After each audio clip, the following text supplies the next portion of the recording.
মানুষ গেলে আর ফিরে আসতে পারে না। তারপর ভাই কি করেন? আরে বসে রয়েছি, ভালো লাগে না, কারেন্ট নাই। তো ভাই আপনার তো ভাই অনেক ফানি শুনলাম, গান শুনলাম, একটা ভূতের কাহিনী কোন শুনি। ভূতের কাহিনী কি শুনবা? হ্যাঁ কই না, একটা সমস্যা নাই, তো কিছু কিছু নাই শুনি। তোর তো ভয় পেবে, এটা কোন অনেক জঙ্গল ভয়ঙ্কর। আর এটা জঙ্গল, আমরা সব সময় বই আছে, কোনো ফ্যাক্টরি নাই তা। তাহলে বলি, হ্যাঁ কই লাইন একটা শুনি। একদিন হলো কি, এক লোক বাজার থেকে মাছ কিনছে। তারপর এটা তার বাসায় যেতে গেলে এক জঙ্গল পার হইতে হইব। তখন সেই মাছ লইয়া তখন যাইব, যাওয়ার সময় তার মনে হইতেছে মাছের মাঝে কেউ ধইরা রাখছে। তারপরে তার অনুভূতি হইতেছে তার মাছের ভিতরে কেউ ধইরা রাখছে। তারপর সেই লোকটা অনেক ভয় পেয়ে গেছে।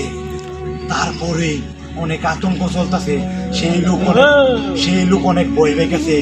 কি করবো বুঝতেই পারতাছি না। আরে ভয় পেলে হইতো না, কাহিনী আগে শোনো, আরো ভয়ঙ্কর কাহিনী আছে। তারপর সেই লোকের কান্দের মাঝে কেউ হাত দিছে। তারপর সেই জায়গাটা অনেক ছড়বড় করতেছে, মাছ টানতাছে জুড়ে জুড়ে, বুঝতেই পারতাছে না কি হইব। তারপরে সেই লোকের কান্দে যখন হাত দিছে, সেই লোক অনেক কাঁপতাছে, বুঝতেই পারতাছ ভয়ঙ্কর একটা জায়গা। এই জায়গায় মানুষ গেলে আর ফিরে আসতে পারে না। তারপর সেই লোকরে এমনি রঙের মেরে ধরতে, সেই লোক অনেক ভয় পেয়ে গেছে, বুঝতেই পারতাছ। কিরে হ্যাঁ কই ভাই হ্যাঁ মানে প্রস্তাব করার কাছে শুনি, সমস্যা নেই, কইতে চান আপনি? না আবার অন্য কোনো সমস্যা হয়েছে? আরে না কোনো সমস্যা আছে না, আপনি কইন কোন কোন কোন। প্রস্তাব করলে তার সমস্যা নাই। না না প্রস্তাব করলে কোনো সমস্যা নেই, আপনি কইতে চান। তারপর এই জায়গাটা অনেক ভয়ঙ্কর।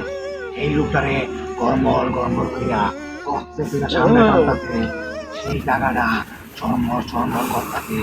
আমার অনেক ভয় লাগতাছে, সেই বেড়াটা ছর করতাছে, অনেক আতঙ্ক।